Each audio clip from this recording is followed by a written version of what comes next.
everyone, it's Sharana for Pay Your Weight, and today I'm going to be reviewing Lovecraft Country, episode 4 of History of Violence. And so if last week was our horror, like haunted house horror mystery, then this week is definitely going to be our adventure epic, like mystery episode. I love how this series continues to change genres. I will always say that there's always something for everyone. As you deal with the horror elements, you deal with the historical elements of what they're going through.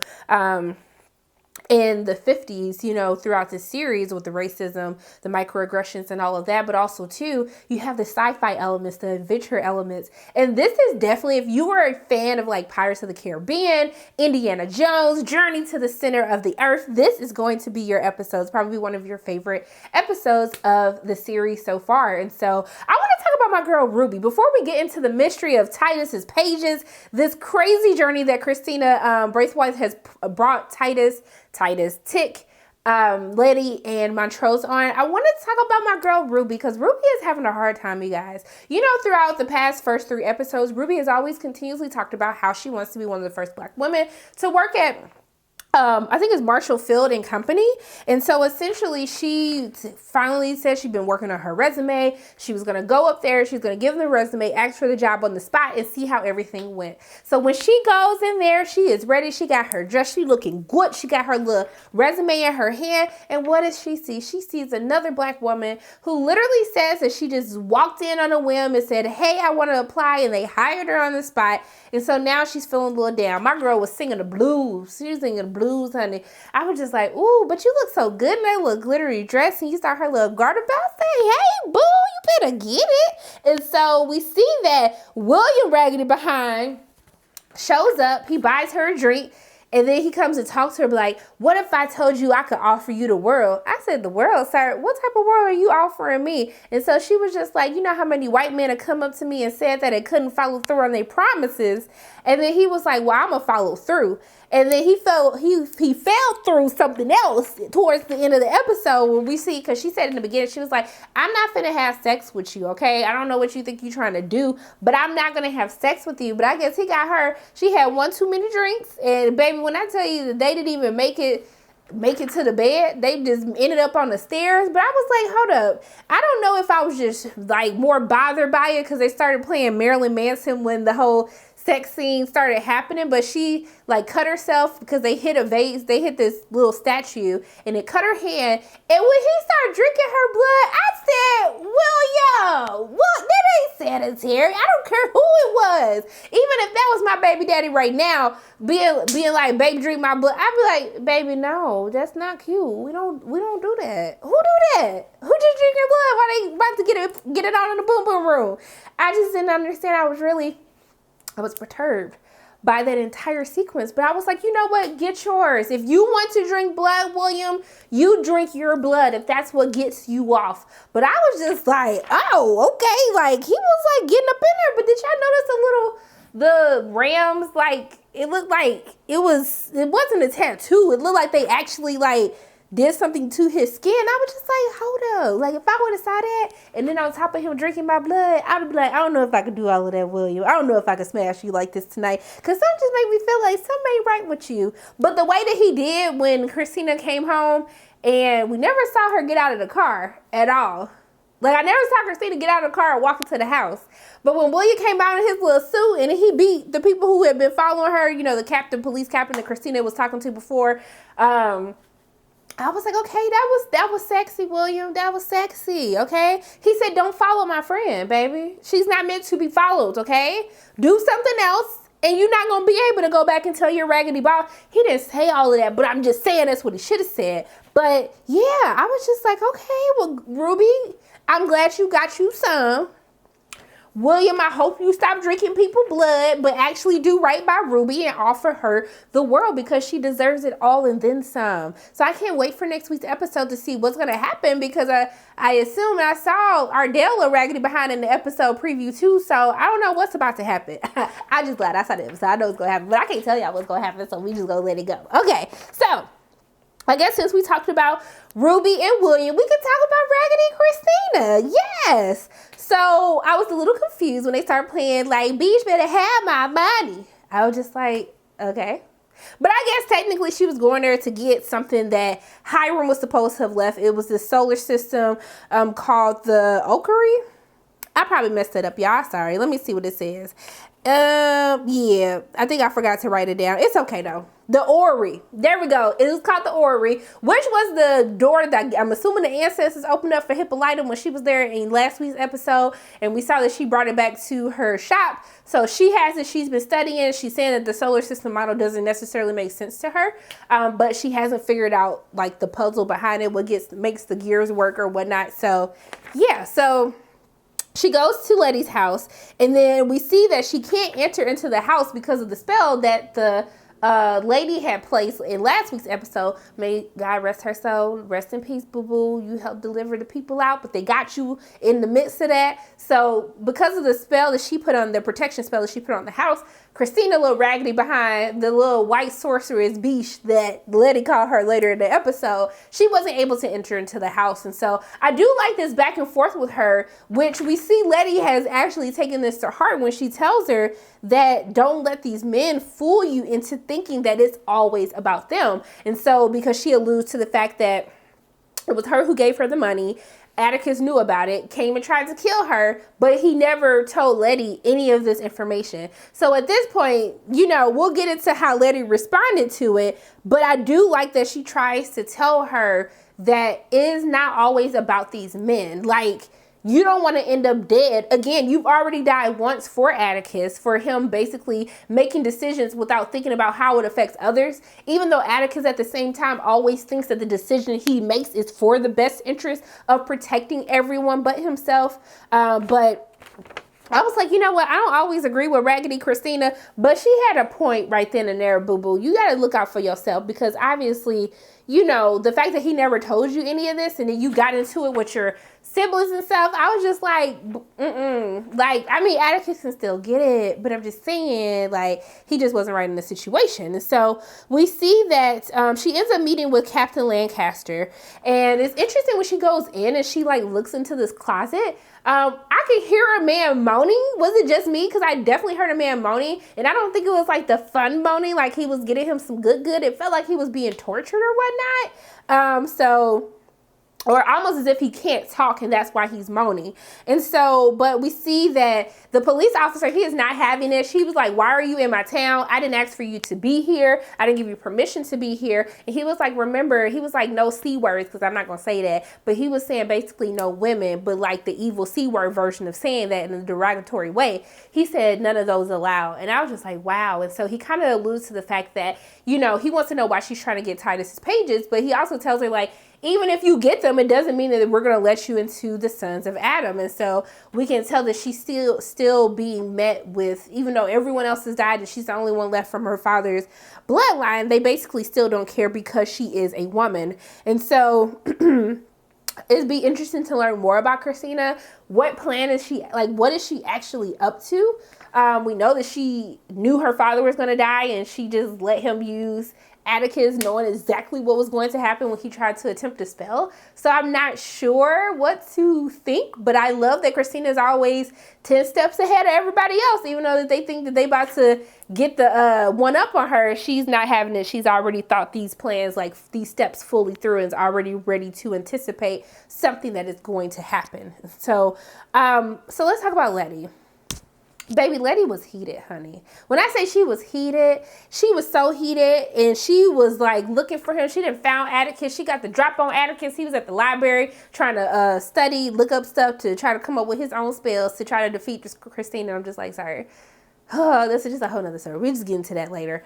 But we see that she was really upset, and she was more upset that the fact that Christina came to her and she had to find out all of this stuff through Christina instead of telling her what happened. And you could tell that there's a lot of like sexual frustration between the two. Like, I don't know if they really had time to digest what happened at the party to everything that's transpired since then, but you could definitely feel the sexual tension and frustration.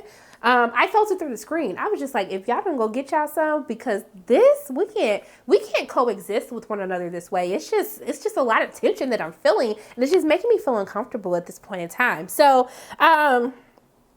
I thought it was really cute because, like, this little boy is trying to read his book, Journey to the Center of the Earth, which is foreshadowing this adventure that they're going to go on later in the episode when they go to Boston.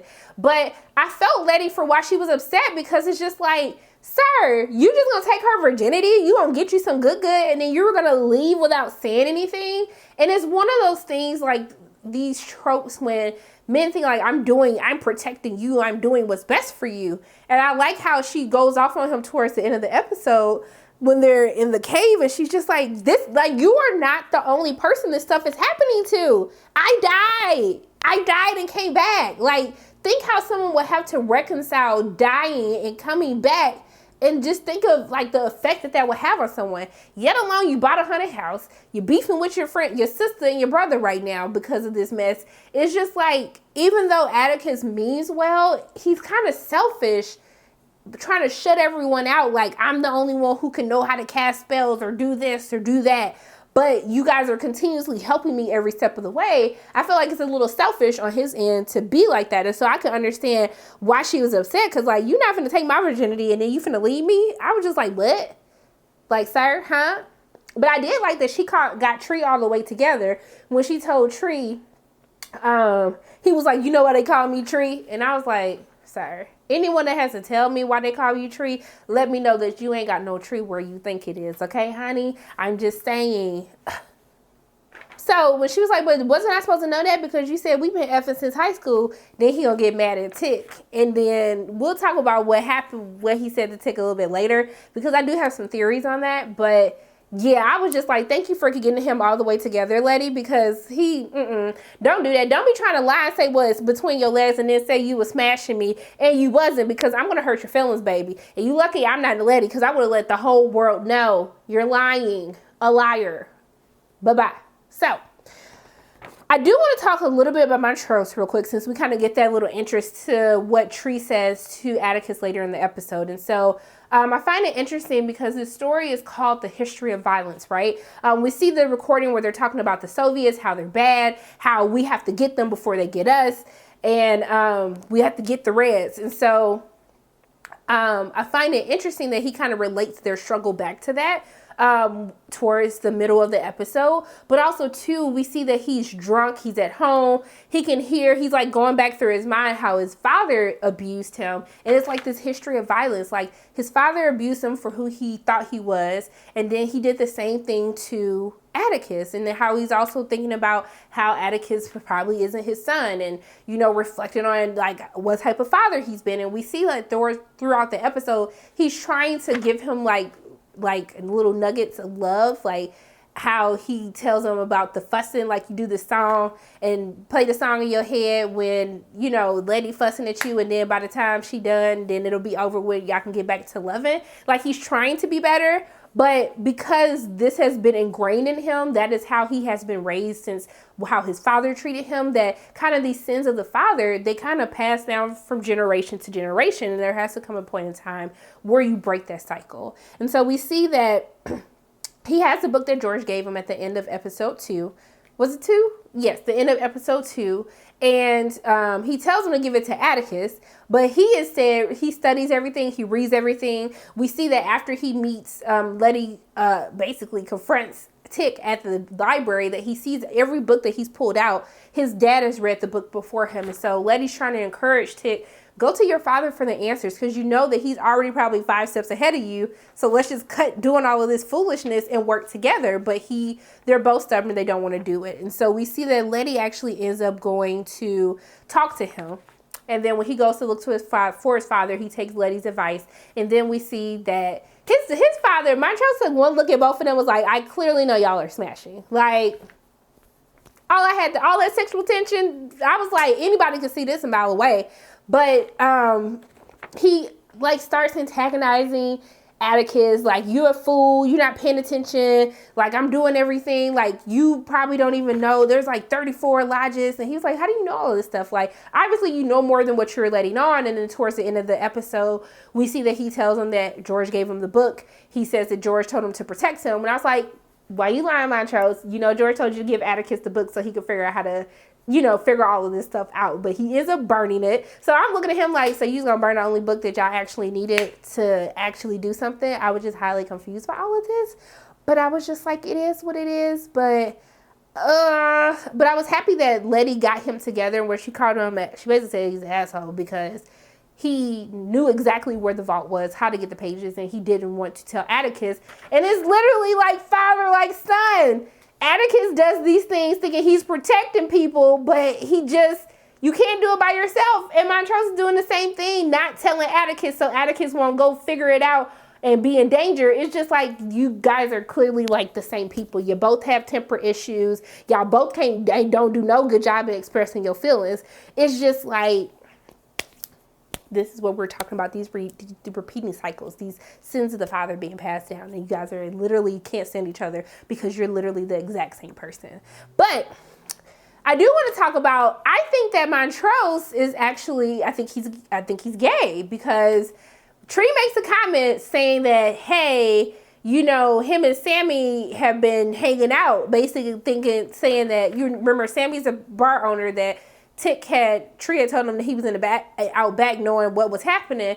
And, I'm assuming that Montrose and Sammy, they get down with one another. And then, like, when he asked him, how you know the security guard at the museum later in the episode, he was like, oh, I know him through Sammy. And I was just like, and Atticus was looking like, what you mean? So I don't know if we're going to talk more about this next week, because I saw a clip of him in the preview. But that's my prediction. That's what I'm going to stick with. Tree know he was being shady, though. It's like, you did all of that just because you was mad that you lied and he pillow talked to Letty. I was just like, it's not that deep, sir, but whatever. But I do want to talk about Atticus. So they end up, so afterwards, he ends up telling them they got to go to Boston at the Natural Museum, and that's where the pages are most likely going to be. And so we see they end up going on a road trip, and I thought it was really funny, the back and forth that Letty and Atticus was having with these bags. I said, baby, if y'all don't go into that bathroom or a bedroom real quick, because I refuse to be on a road trip with all this sexual tension in the car, I cannot do it. But Hippolyta and Dee actually end up coming, and then Tree invites his Raggedy behind on the trip too. And so Tick is like, why are all these people here? Like, we not on a vacation. We risking our lives trying to get these pages so the sorcerer's white girl won't get them before us. Like, I was just so confused. But I did love the scene with Hippolyta and Dee, and how she talks about how she won this contest, but they didn't want a Negro girl. Why I say Negro girl? A black woman, a black child. See, these people got me saying Negro now. I ought to be ashamed of myself. So I like how she says that she was the one who actually named the star, and Dee is like, my mama named that star. I said, you better tell them, Dee, tell them and let them know exactly who Hippolyta is. But I'm scared for Hippolyta, because she ends up seeing the map that Dee is playing with and sees the Devon County circle, and she ends up going to find answers as to what happened to George. And I'm just like, sis, you are in danger and you have no idea. And this is what happens when we lie to people, because you got her going to this little dangerous city by herself with her daughter. And I'm just like, girl, Lord, please let her be okay. Please let Hippolyta be okay, because I can't take another death like that. I just can't do it. So we see that they end up breaking back into the museum after dark. And so I was dying laughing at Montrose this entire time, because the way that he's like, oh-ish, like, oh-ish. But like, I was like, sir, are you afraid of heights? Like, the way, I was just like, should you have been on this adventure? Because you seem to be afraid of a lot of things. And so I was just highly confused. And so we see that as they're going through this tunnel, they're trying to figure out where these pages are hidden. They find themselves at this long plank that's like dark. You can't see nothing. You just see this long, like this little wooden like thing that goes, I don't know how long. And then it looks like you will basically fall to your death. So they tie in this knot, and then Montrose, he trying to make Letty feel better. Well, this was passed down, all the way back to slavery. Like, he was in charge of the horses, and the horse never got away. He walked out without being beat and stuff like that. And then I was just like, but your last name said Freeman, so I was just kind of confused. But then I was like, okay, like, all right, I see y'all family knot. Like, y'all better get everyone together. But then when Atticus was like, sir, none of our family was slaves. And I was like, wow, you just lied to Letty like that. But I mean, you had to do what you had to do. But I would have been there. Like, you couldn't see anything. And so Tick went and got her because she got scared at first. There's this little booby trap thing trying to kill them. So I had 15 panic attacks, asthma attacks. My edges was gone. It was just too much happening. And then when the plane started disappearing and Montrose was like, hey, boy, like, come back here. Like, this thing disappearing. And then when he was just like, boy, you better catch me. I was like, yes, that is something only a black parent would say. Like, boy, you bet not drop me. And the way that he was so shook, even after he caught him, I was just like, this is too much. It was just way too much. They finally made it in. This is how Atticus knows that something was wrong. Like, how did you know how to get through the door and all of this? And when he tells him about the book. But what had me dying of laughter and Letty was like, you bleeding. He was bleeding. You bleeding, Atticus. And he was like, Letty. He was like, yes, I know. And I was just like, y'all really need to get this frustration. Like, it is too much. But I died laughing because once again, I was like, when black people get agitated, like you stating the obvious, and you just like, I know, shoot, like, go figure something else out. But I want to thank everyone who told him that it was time to take his shirt off because he was bleeding. And then they had to get in the water. The tide was coming up. And so the water was glistening on his muscles, his triceps, his biceps. I just feel so blessed to be able to watch a TV show each week that allows me to get my thirst on with the muscles that I see, okay? And the work that Jonathan Majors has put into working out. That is literally, I'm going to start working out tomorrow. I'm going to start eating right. I'm going to start lifting weights because I want to have the biceps and triceps like him. So maybe I won't lust after him as much as I do. But I do want to thank everyone behind the show that always requires Atticus to take off his clothing some way, shape, or form and showcase just the talent that he has under his shirt. He's a talented actor, but the talent that he has under his shirt, I'm grateful for that too. So we see that they also run into Letty's neighbors that we saw went missing. So we do know it's confirmed the elevator is connected to that cave in Boston. And I was like, well, dang, if they would have known this, they could have saved this whole road trip and could have just took the elevator downstairs to Boston to this little hidden cave. But that's besides the point. But we see that they end up getting into this, room. And this is when I get total like Pirates of the Caribbean vibes. And we see that I felt really bad when I saw the skeletons, especially the one lady was like clearly breastfeeding her child. And so then they go to this table and they see these pages and then the skeletons start moving. So I got shook. They shook. They screaming. I'm screaming. I don't know what's happening. This girl come all the way back to life. I was like, okay, she cute. Okay. It was a cute little skeleton. And then we realized she's like this hermaphrodite. And she's like, what's her name, child? What's his baby girl name? Because I don't want to mess it up. So, Yakima Marikit. So she starts speaking in this like tongue. They was like, what is she talking about? And then Atticus could actually understand her. They going back and forth. Long story short, Titus was a colonizer. He went and found them and realized that she could read the pages of David. So he had her help. He was like, you help me, I'm gonna help your people. And he basically ended up kidnapping her, enslaving her, and killed all her people, locked them in this tomb, and then that's where she's at like now. So he was basically being a little colonizer, stealing people's stuff like he always did. You saw all the stuff he stole in the museum, just a colonizer.